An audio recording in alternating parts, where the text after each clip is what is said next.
իսկապես ունեն քաղաքացիներ, ովքեր որ այդ հնարավորությունը չունեն։ Դրա համար մենք մեր ընկերությամբ սկսեցինք զբաղվել այս գիտելիքի փոխանցմամբ եւ տարածմամբ։ Սկսեցինք դասընթացներ կազմակերպել տարբեր քաղաքացիների համար, ընկերությունների, աշխատակիցների համար, իրազեկման հանդիպումներ, որոնց ընթացքում այս ամենը մանրամասն իրենց ներկայացնում ենք, քայլերի հաջորդականությունն ենք բացատրում եւ նպատակը այն է, որ եթե մեկ քաղաքացի, մեկ ընտանիքից դա տիրապետի, ապա ընտանիքի բոլոր անդամներն հնարավորություն կունենա լրացնելու։ Բարի, իսկ լինում է դեպքեր, որ կամ ինչ-որ ակցիաների շրջանակներում անվճար դուք այդ ծառայությունը մատուցում եք, սահմանափակելով իհարկե, որ ընտանիքից մեկը կան։ Վերջերս իրականում ուսուցիչների տոնին ընդառաջ անվճար կազմակերպեցինք, մասնակցեցին այո մոտ 50 ուսուցիչներ, բավականին այդպես գոհ էին, ծրագիրը ընդ որում ասեմ շատ պարզ ու մաչել ենք բացատրում, մասնագիտական տերմինոլոգիայից մի փոքր ավելի այսպես տարած կենցաղային օրինակներով ավելի հեշտ լեզվով ենք այդ ամենը մատուցում։ Այո, լինում են իրականում ուղղակի էլի նախատեսում ենք, բայց այդ անվճար իրավաբանական խորհրդատվությունը ինքնին գիտեք, որ չենք կարող այդպես հաճախ իրականացնել։ Ամեն դեպքում արժեվում մի քանի ամսից նոր տարի է, միգուցե տուգանվածների համար արդեն դասընթացներ անեք, հումորի ցանկալի է դրան չհասնենք իրականում։ Խնդրում եմ Տիկին Միրիջանյան, հիշեցնենք մեր ռադիոլսողներին, որ գումարներն են ենթակա հայտարարագրման եւ որ գումարները ոչ։ 300,000 դրամը գերազանցող, այո, բայց սա իրականում շատ են կրկնում, որովհետև խոճապ է առաջացնում եւ կարեւոր է սրա հետ կապված հիշել նպատակները։ Այսինքն անգամ 5,000 դրամը, եթե դա քո աշխատանքի դիմաց վարձատրություն է, դա հարկվող եկամուտ է։ Բայց այն եկամուտը, որը որ վարձատրություն չէ, աշխատանքի դիմաց, ծառայություն ես մատուցել մյուս կամ այլ իմաստով, եթե 300,000 դրամ ինքը չի գերազանցում եւ ստացել ես այդ գումարը փոխառությամբ, նվիրատվությամբ, անհատույց կամ գույքի օտարման միանվագ օտարման գործարքներից, այս դեպքում դու իրավունք ունես այդ եկամուտները չհայտարարագրելու։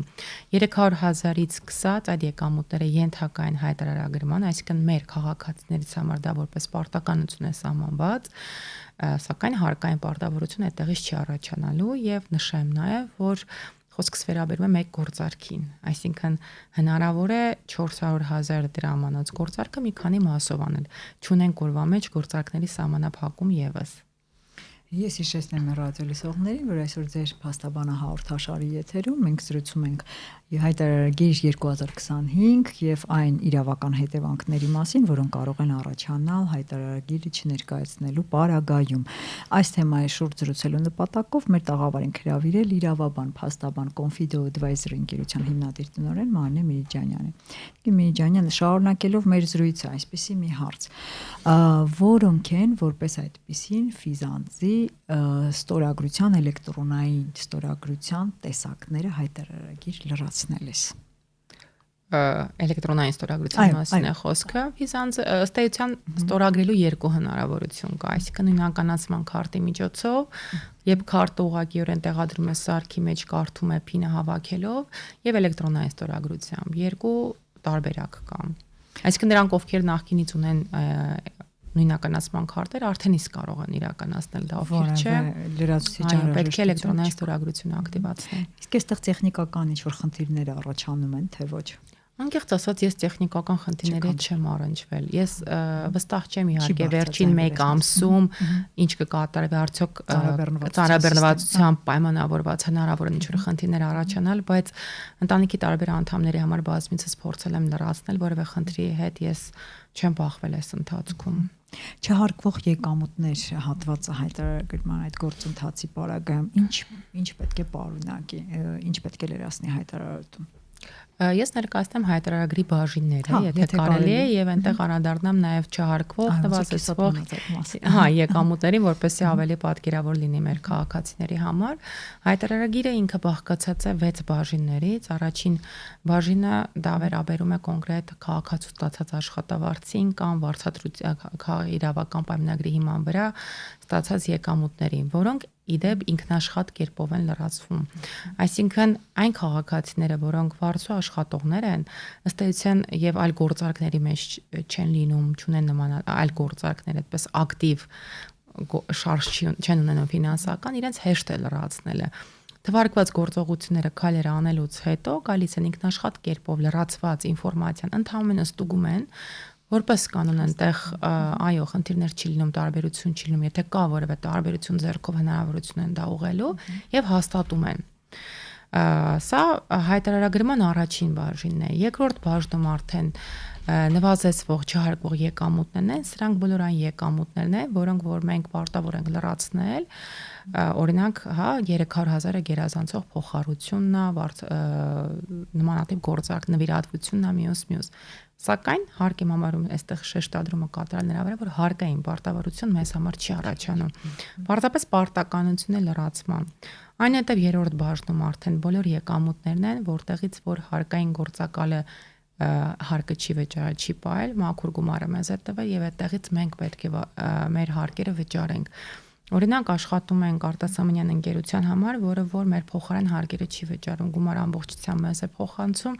մենք այս բաժնում համապատասխանաբար եկամուտի տեսակի դիմաց գումարն են գրում, ընդ որում տոկոսադրույքները նույնպես դրքաչափեր ավելի ճիշտ նշված են, հարկը ավտոմատ կերպով հաշվարկում է եւ վերջում 6-րդ բաժնում, ներողություն 5-րդ բաժնում, որը որ ամփոփում է վճարվելիք հարկերը, եկամուտները, այնտեղ այդ ամենը արդեն ամփոփ մեկ թվի տեսքով զետեղվում է։ 4-րդ բաժինը մեզ սոցիալական ծախսերը նշեցինք։ Չէ, երրորդը նշեցինք, 5-ում պարզապես ամփոփ տեղեկատվություններ, ուղիղ 5 գնացինք դեպի 4-րդում սոցիալական ծախսերն են, որոնք նույնպես ինքնաշխատ կերպով են երևում։ Սոցիալական ծախսերին, եթե առիթ կունենանք անդրադառնալու այդ մասին, ես ավելի մանրամասն կներկայացնեմ։ 5-րդ բաժինը ամփոփում է այն ամբողջ տեղեկատվությունը, որը լրացրել ենք 1-ից 4-րդ բաժիններում ներառյալ, իսկ 6-րդ բաժինը դա վերաբերում է ինքնազբաղվածությունից ինքնազբաղվածության արդյունքում սոցիալական վճարի հաշվարկին, այսինքն դու էլի կրկին ինքդ լրացնում ես 5% հարկը այնտեղ համապատասխանաբար կիրառվում է։ Բարի, տեսեք, մի հարց էսպես ամբողջ ընթացքը, որը ձեր կողմից եւ նկարագրված եւ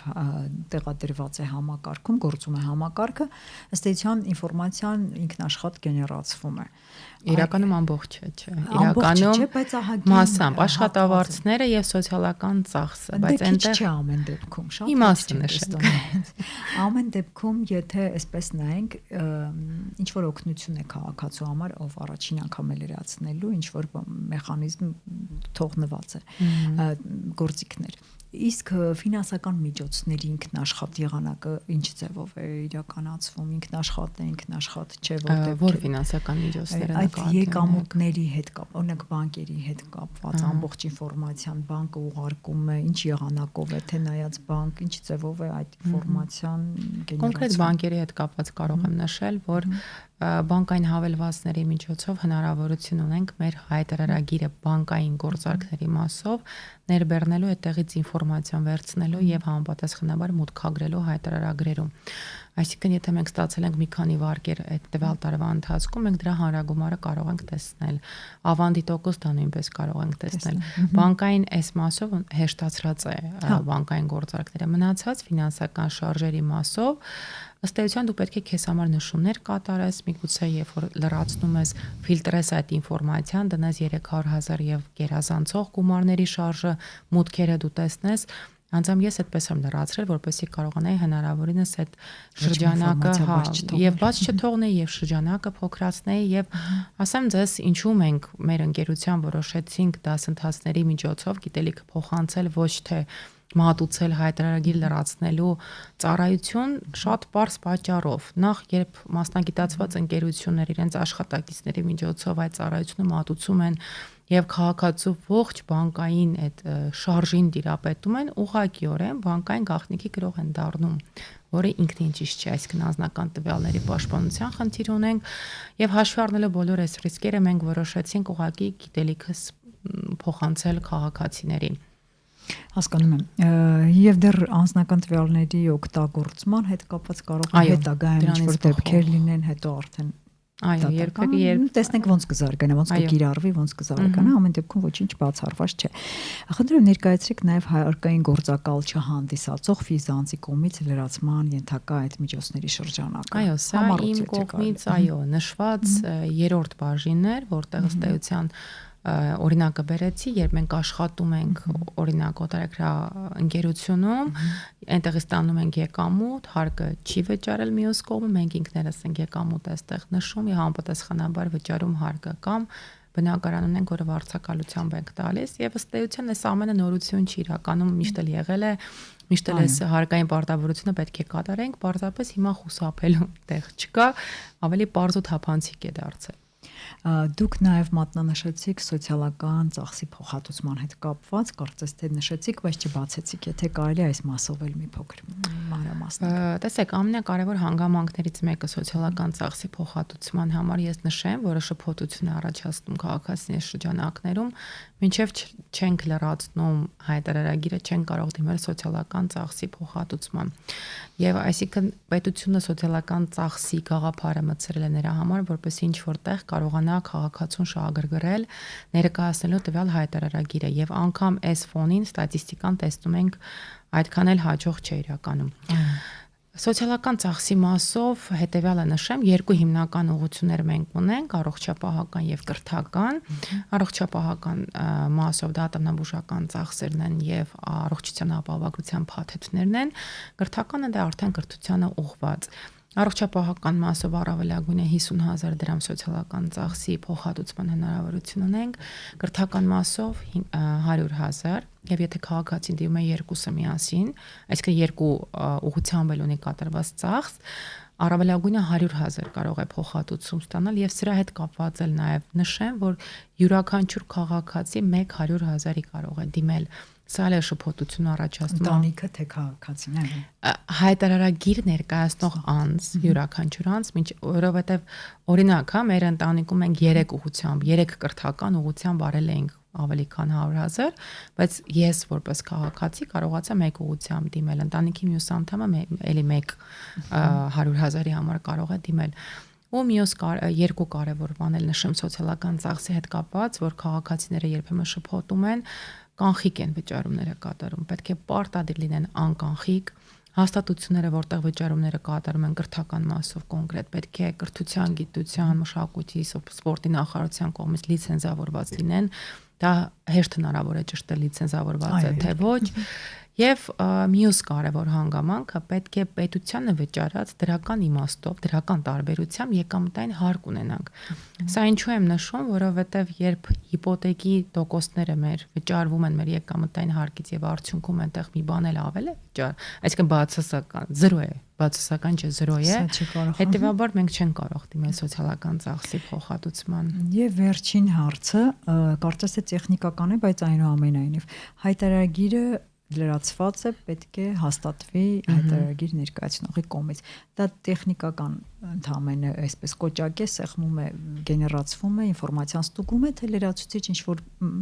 այսպես ինֆորմացիա պետք է ճշտի, որ կամ ուշադրություն դարձնի, որ տեղեկանա, որ նորմալ լրացրել է։ Չէ, քայլերի բարձ հարց, բայց տեխնիկական հարց, քայլերի հաջորդականությամբ երբ ավարտում ենք 6-րդ բաժինը, ինքը հայտարարագիրը արդեն այդպես ամփոփ մեկ փաստաթղթի տեսքով գնում է անձնական այդ էջում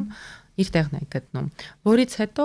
այսպես կողքը անմիջապես գրած է, որ կարող ես խմբագրել, կարող ես ստորագրել, ուղարկել հարկային մարմին։ Շատ բարի։ Իսկ խմբագրության իրավունքը տեղում է սպառվում հաստատելուց հետո, թե կարող եք նաև ինչ որ ժամանակից հետո նախորդ միտքս ավարտեմ եւ սա ելևս ասեմ, այնտեղ այսինքն մենք հնարավորություն ունենք արդեն ստորագրելու էլեկտրոնային ստորագրությունը դնելու հայտարարագիր ուղարկելու, բայց համոզվել, որ մենք ամեն բան ճիշտ ենք արել, ցավոք մենք դա չենք կարող, այսինքն արդյոք մենք ճիշտ ենք հասկացել, որ բաժնում որ եկամուտի տեսակը պետք է գրեինք, այս մասով չունենք, բայց այն որ հայտարարագիրը մենք ներկայացրել ենք այդ մասով մենք ստանում ենք ծանուցում, որ ձեր հայտարարագիրը ընդունվել է։ Դա երևում է, բայց դե որքանով իսկ սխալի դեպքում պատասխանատվության ինստիտուտը եւ պրակտիկային պետք է հետևենք։ Իրականում եթե սխալը, դե հետեւյալն է, եթե սխալը հանգեցրել է հարկերի նվազման, ապա այդ հարկերը պետք է վճարես համապատասխանաբար նաև դուրս հնարավոր պետք է հետևենք պրակտիկան ինչպես կզարգանա։ Հետևենք եւ որը ժամանակից անց մենք կանդրադառնանք այս թեմային անպայման եւ սպասենք կիրառման պրակտիկայի զարգացմանը։ Շնորհակալություն